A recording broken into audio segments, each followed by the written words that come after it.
guddoon yaadadhoogu jiru toomara sulula bal'aa keessa yeroo haraa gaayara taaraadhee fi laggeen edeeta gaara gammachuu guddoon yaadadhoogu jiru toomara sulula bal'aa keessa yeroo haraa gaayara taaraadhee fi laggeen edeeta gaara gammachuu guddoon yaadadhoogu jiru toomara sulula bal'aa keessa yeroo haraa gaayara taaraadhee fi laggeen edeeta gaara gammachuu guddoon yaadadhoogu jiru toomara sulula bal'aa keessa yeroo haraa gaayara taaraadhee fi laggeen edeeta gaara gammachuu guddoon yaadadhoogu jiru toomara sulula bal'aa keessa yeroo haraa gaayara taaraadhee fi laggeen edeeta gaara gammachuu guddoon yaadadhoogu jiru toomara sulula bal'aa keessa yeroo haraa keessa yeroo haraa gaayara taaraadhee fi laggeen edeeta gaara gammachuu guddoon yaadadhoogu jiru toomara. Harka fuunee daawwattoota Oromiyaa Miidiyaa Neetwoork kun torbaanitti guyyaa tokko yeroo mara kan isiniif dhihaatu qophii qe'ee Oromiyaati. Qopheessan sagantaa kanaan Badrii Yuusufii ogeessa kaameraa fi tiknika keenya Abdii Jamaal ammoon waliin jira. Hanga xumura sagantaa keenyatti akka nu faana turtan kabajaan isin affeerra amma gara guutuu qophichaatti dabarra. Sulula bal'aa keessa yeroo haraa gaayara taaraadhee fi laggeen edeeta gaara gammachuu guddoon yaadadhoogu jiru toomara. Qophii teenya irraatiin adeemsa qabsoo bilisummaa Oromoo fi sochiilee dhaabota Oromoo karaa nagayaatiin rakkoo Oromoof falmaa jiran irratti fuulleffata.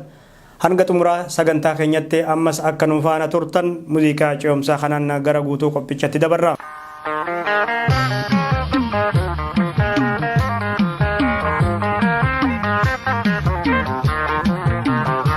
Ya Rab galanni kee badu ati Ya Rab galanni kee yomu ati Ya Rab galanni kee badu ati Ya Rab galanni kee yomu ati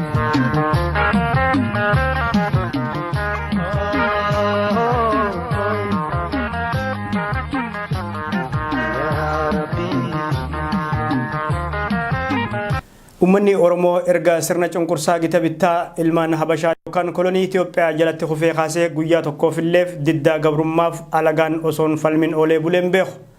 Uummanni Oromoo mirga abbaa biyyummaa isaa erga sarbamee kaasee jaarraa hedduuf qabsoo bifa bibittinnaawwan geggeessaa ture. Erga addi bilisummaa Oromoo bara 1973 keessa sirnaan bu'uureeffamerraa kaasee garuu qabsoon sabaa wayyabaa Oromoo bifa qindaawan diriiree warraayisi uummanni Oromoo sirna nafxanyoota irratti geggeessaa ture duumessa roobaa tahee golee Oromiyaa hundatti qaanqee isaa facaafate hangaasuu bilisummaa bakkayyuttuu ibse. Sirnoonni dur afaan qawweetiin biyya Oromoo Oromiyaa fi qabeenya isaa irratti abbaa tahan qabsoo ummatichaa dagaagaa dhuferraa sodaa cimaanitti bule.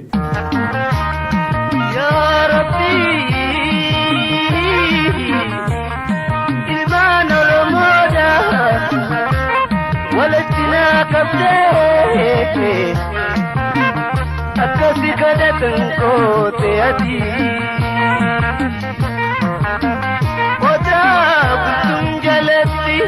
ودا بلتم جلتي ورمتي واللوحو جلبت يبلي ساتي جنبي بابور يا ربي قبل ما نبتل الليلتي سمالي فلوستن يا كليا كنكو جدي لله بوسات يا رب Kanarraa ka'uunis sirnoonni dur afaan seenaa fi duudhaa Oromoo hunda gad qabuudhaan uummanni Oromoo mataasaa gad qabatee hamilee dhabee tole je'ee sirna cunqursaa isaanii jalatti akka bulaniif waa hedduu irratti hojjetan. Sirnoonni akka Minilik, Haile Sillaaseef Dargis maqaan isaanii adda adda haa ta'u malee kaayyoon yookaan ammoo akeekni isaanii tokkuma ture. Innis uummata Oromoo biyya dhablee taasisuun akka lammii lammaffatti akka jiraatanii fi mataa gad qabachiisuu ture. Qabeenyaa fi eenyummaa sabichaatis ija tuffiitiin ilaaluu irratti adda addummaa tokkollee hin qaban sirnoonni dabran sun. Ya Rabbi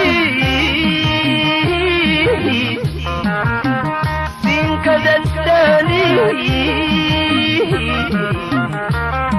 ilmaan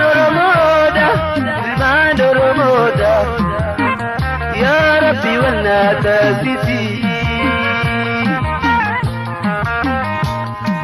ilmaan Oromoodha hunda wanna taasisi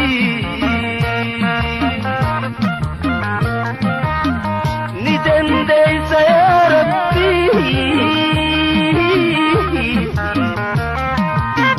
Beto kumatenya akan nujimsi Ya Rabbi nidandaysa Ya Rabbi ya Goka Bili sumatenya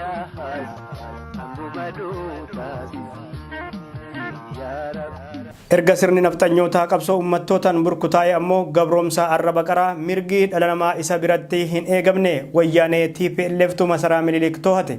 TPLF battaluma gara aangootti dhufeen tooftaa akaakilee isarraa dhaale itti fufsiisuuf diina duraa kan godhate ummaticha caalaa adda bilisummaa Oromoo qabsoo saba Oromoo bifa qindaa'een hoogganu irratti ture.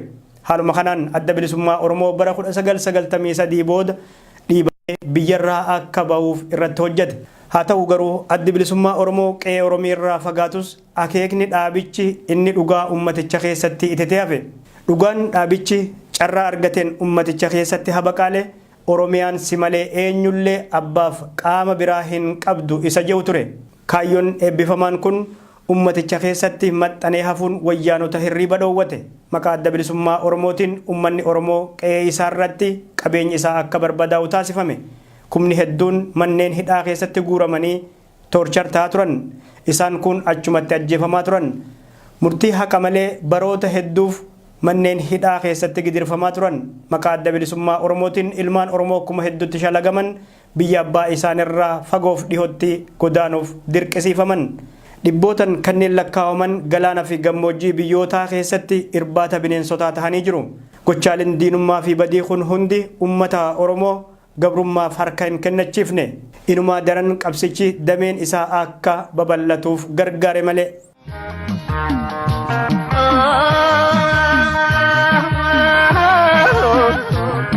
Ya Rabbi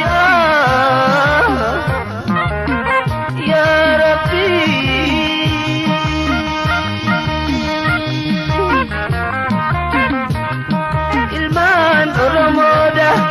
ilmaan Oromoodha Diglisani Kenya Diga hidda Kenya ilmaan abbaa tokko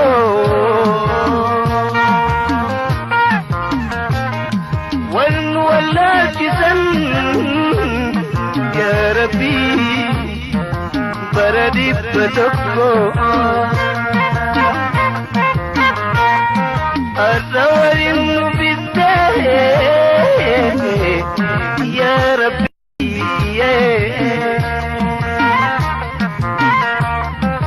الدورين بالدهي نقول هركتكو غلطك كالكم في سواني يا ربي يا إلكم غلطك بدو أتي يا رب غلطك Qabsaa'onni Oromoo kallattii hedduun ummata guddicha gaanfa Afrikaa keessatti gidiraa argaa jiru kana abbaa biyyaa taasisuuf hirriba dhabuun itti fufe. Falmaan ummata Oromoo keessa fi alaatis sirnicha dadhabsiisuuf riqichisaa jabaate. Qabsaa'onni biyya keessatti karaa nagaan qabsaa'anis falmaa isaaniitti cimsan. Takka hidhamaa, takka ajjeefamaa, takka baqataa irbuu sabichaaf seenan bakkaan gahuuf jiranii haala isaaniif aanjeen falmaa itti fufan. Fincilli diddaa gabrummaa fi mormiin ummata Oromoo bara 2015 magaalaa Gincitti eegale ammoo guca bilisummaa eenyulleen dhaamsuuf humnatti hin qabne tahee qabsoo bilisummaa Oromoo booqannaa haareetti akka tarkaanfatuuf bu'uura jabaa fi milkoominaa tahe.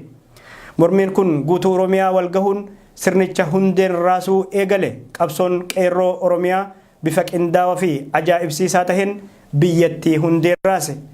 Daandiin Oromiyaa dhiiga ilmaan Oromootiin dhiqame. Manneen hidhaatis sabboontota Oromoo mirgaa fi haqa ummatichaa falmaniin guutame. Kun hundi mormii ummatichaa kaniif duuba deebisu odoo hin taane sirnichi daranuu ibiddi akka itti qabatuu fi hallayyaa qiletti deemuuf yeroo isaa ariifachiise. Falmaan haqaa ummanni Oromoo eegalee fi wareegamni ulfaatan itti baase EPRDF keessatti jijjiiramni akka tahuu qabu jeequmsa dhalche. EPRDF keessa murni booddeessaa fi haaromsa fedhu akka jiru iccitiin isaa mul'achaa dhufe. Gurraandhala 15 bara 2018 muummee ministeeraa duraanii Hayilamaariyaam Dassaaleeny fedhii isaaniitiin aangoo akka gallakkisaniif mormiin ummata Oromoo dirqisiise. Battaluma muummee ministeeraa duraanii obbo Hayilamaariyaam Dassaaleeny aangoo gadhiisanitti wal dorgommiin teessuma muummee ministeeraa eegalame EPRDF keessatti TPLF irraa Dr. Dabratsiyoon Gabra Mikaa'el, Mi'aadin irraa obbo Dammaqee Mokonnin, Kibbarraa ammoo obbo Shifarraa Shuggutee muummee ministeeraa Itoophiyaa tahuuf qaadhimaman. Dhaabbata Dimookiraasummaa Uummata Oromoo OPDO irraa ammoo Dr. Abiyyi Ahmad dhihaatan. Murtii maayyitiif paarlamaan walgahe Ebla 27 bara 2018 Dr. Abiyyi Ahmad muummee ministeeraa Itoophiyaa yeroo duraaf Oromiyaa keessaa bahanii fi dhala Oromoo tahan masaraa mootummaa seenan. Haalli raafama siyaasaa biyyattii ganna hedduuf guddina sabootaa sakaalee tasgabbii horate. Qaamota Oromoon yoo aangoo olaanaa biyyattii qabate impaayiratti ni diigamti jedhanii yaadan ergaa cimaa dabarseef. Oromoon waa jaaruu malee diigaa akka hin taane qabatamaan itti agarsiise. Dr. Abiyyi Ahmad akkuma irbuu seenaniin rakkinoota barootaaf wal xaxaa turan furuuf murannoo cimaan hojiitti seenan. Jalqaba irratti rakkoo intarneetii sirni isa dura ture ugguruun mirga lammiilee sarbaa ture kaase. Hidhamtoonni hedduun shiraan hidhaman bilisaan akka gallakkifaman ajajan. Oolee osoo hin bulin labsii yeroo muddamaa wayyaanonni lubbuu isaanii ittiin turfataa turan kumaandi poost nun barbaachisu jechuun kaasan. Kana qofas miti seera farra shororkeessummaa paarlamaan dur raggaase ulee cubbuu dhala namaa ittiin afaan cancalanii jechuun kaasan. Oromiyaa miidiyaa neetwoorkii dabalatee uggura miidiyaalerraa kaayamee tures kaasuun seenaa galmee gurraachatti janiin Dr. Abiyyi Ahmad. Tarkaanfii muummee ministeeraa Dr. Abiyyi Ahmad fudhatan kana qaamonni tokko tokko ija shakkiin ilaalaa turanis xumurarra garuu muummee ministeeraa onnerraa jijjiirama buqqaasaa fiduuf muratanii ka'uu isaanii ragaa bahuu eegalan. Hawwannaa fi mararfannoo keessaa alaa horataa dhufan muummee ministeeraa Dr. Abiyyi Ahmad dhaaboleen siyaasaa afaan qawweetiin sirna isaan irratti qabsaawaa turan marti nagayaan gara biyyaa galanii qabsoo dhugaa akka itti fufan yaamicha dhiheessan. Hedduun isaanii yaamicha muummee ministeeraa Dr. Abiyyi Ahmadiif owwaatan. Dhaaboleen Oromoo mirgaa uummata Oromoof qabsaawaa turan biyyoota alatti ittifamaa turan carraa argatan kanatti fayyadamanii qabsoo bilisummaa Oromoo qe'ee Oromiyaarraa fagaatte deebisuun yeroon isaa amma murtii jedhurra gahan. Haaluma kanaan addi Dimokiraatawaa Oromoo yookaan ODF obbo Leencoo Lataatiin hoogganamu gara biyyaa gale. ABO'n tokkoomee kan abbaa nagaa jaarratiin hoogganamus itti aanuun dirree kaleessa humnaan keessaa dhiibamanitti kabajaan galuuf carrooman. Addi tokkummaa walabummaa Oromiyaa Birgaadir Jeneraal Kamaal Galchuutiin hoogganamus murtii seena qabeessa fudhatuun warraa'isa ummataa biyya keessaa finiine kanatti dabalamuuf murteesse. Dhaaboleen kanneen waggoota dheeraaf biyyoota alaa keessa ta'anii ummata isaaniif qabsoon godhaa turan akka barbaadan deemuu waan hin dandeenyeef ummata keessatti qabsoo deebisuuf murtii wal fakkaataa fudhatuun oduu gammachiisaa ta'e. Murtii isaan fudhatan kanaanis Oromoon keessaaf alaa gammade. Yeroo ammaa kanas ABO'n tokkoomuu fi addi tokkummaa walabummaa Oromiyaa godinoota garaagaraa keessatti ummata dubbisuun sochiilee tokko tokko eegalanii jiru. Dhaaboleen kanneen wayitaa biyya galan akeeka manaa bahaniif dabalatee alaabaa fi faajjii qabsaa'onni Oromoo kumaantamni itti wareegaman qabatanii galuun injifannoo addaa ummata Oromoof tahee jira. Alaabaa kaleessa ilmaan Oromoo ittiin yakkamanii fi ajjeefamaa turan yeroo ammaa guutummaa Oromiyaa keessatti magaalaaf baadiyyaa hundatti fannifamuun mirmiraa jira. Qeeroon Oromiyaa alaabaa tana waan qabatan qofaaf kaleessa reebamaa turan hiriyoota isaanii hedduu if cinaa dhaban dheebuu alaabaaf qaban dhandhamachaa akeeka ilmaan Oromoo kumaantamni irratti kitimaman barkaan gahuuf onnee guutuun qabsoo bifa haaraan itti seenaa jiru. Ummanni Oromoo guutuu Oromiyaa fi alatti argamu arras dhaabota Oromoo dhaamsa jabaa tokko qaba. Innis qabsoo bilisummaa Oromoo wareegama ulfaatan sadarkaa tana geesse galmaan gahuuf tokkummaa uummadhaa isa jiru.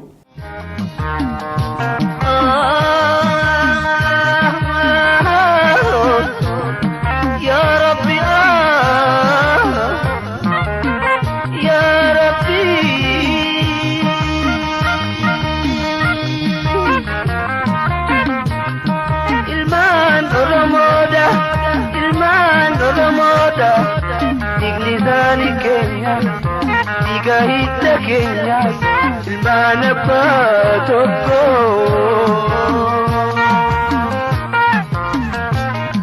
Wan wala kisan, ya Rabbi, baradi patoko. Asawarin nubitahe. Ya Rabbi,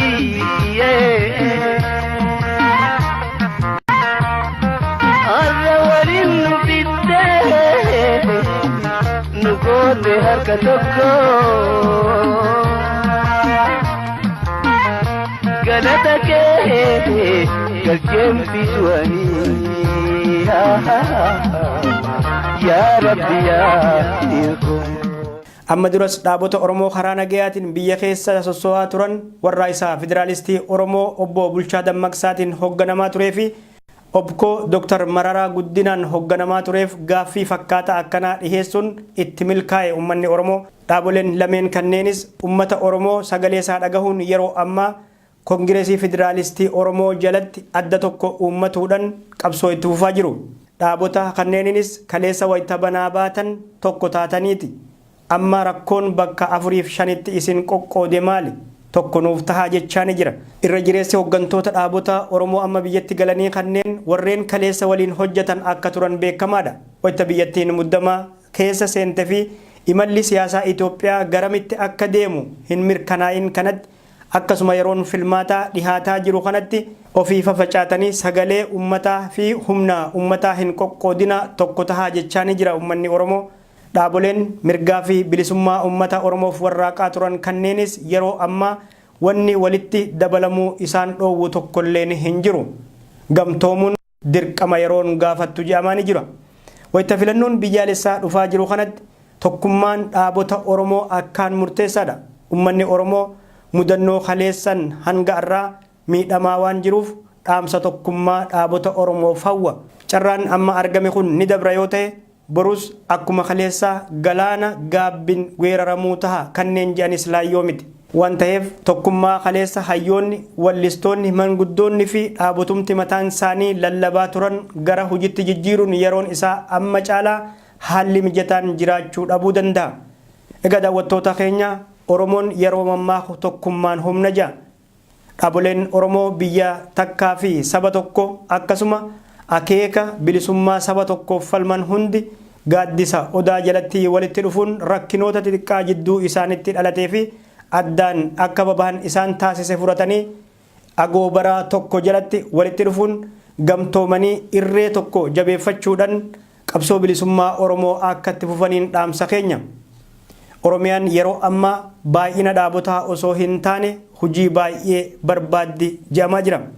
Egaa daawwattoota keenya qophiin qe'ee Oromiyaa har'aaf qindeeffannes asuma irratti goolabama. Waan waliin turtaniif galatoomaa isiniin jecha qophii kana qindeessee kan isiniif dhiheesse an Badirii Yuusufii ogeessi kaameeraa fi teeknika keenya sagantaa kana piroodaakshina bareedan isin biraan gahe Abdii Jamaal. Torbaan qophii biraatiin hanga walitti deeminu horaa bulaa nagayetti.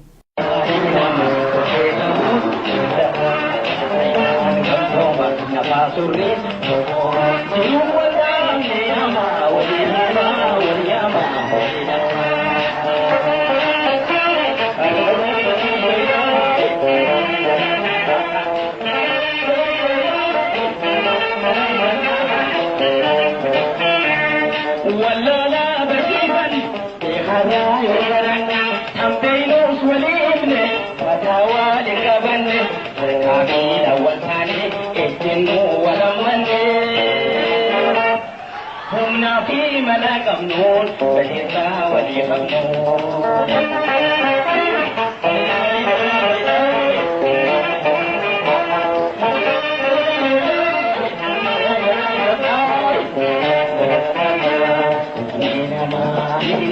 Tokeetahun sidang yada saikanan gamsoma nakasuri tokoma jiwalan yama walima walama walama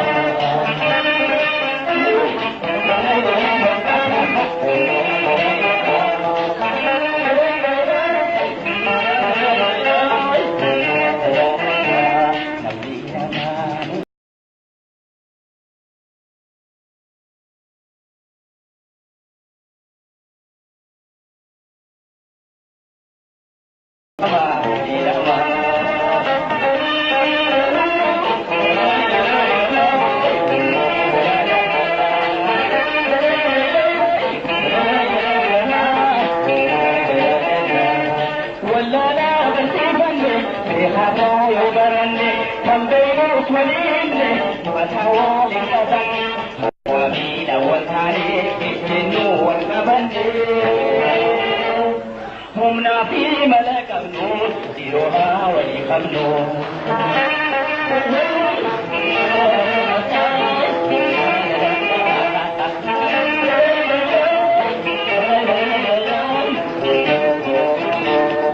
la fahi jawabni yada kasamni jamna fi qawlama kana buino Oma bertukane akawal kadingane Namni nama ni nama wasu pacon nama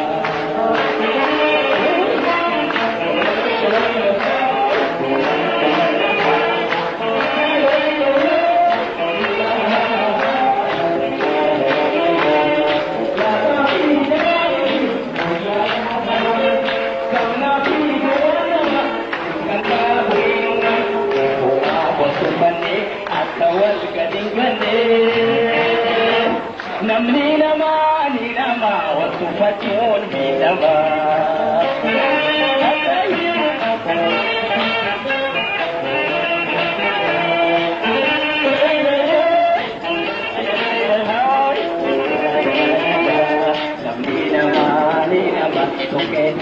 Widama yada kaitan jantoma nakasurin tokoma Jirun walam liyama waliyama waliyama waliyama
Surula balla khizaro hara Gayara tara re pilagene Yara tara re pilagene Deta gara Gamachu gudoni yada dauku Jiru tomara Surula balla khizaro hara Gayara tara re pilagene Deta gara Gamachu gudoni yada dauku Jiru tomara Surula balla khizaro hara Gayara tara re pilagene Deta gara Gamachu gudoni yada dauku Jiru tomara Surula balla khizaro hara Gayara tara re pilagene deeta gaara gammachuu guddoon yaadadha ogguu jiru toomara sulula bal'aa keessa yeroo haaraa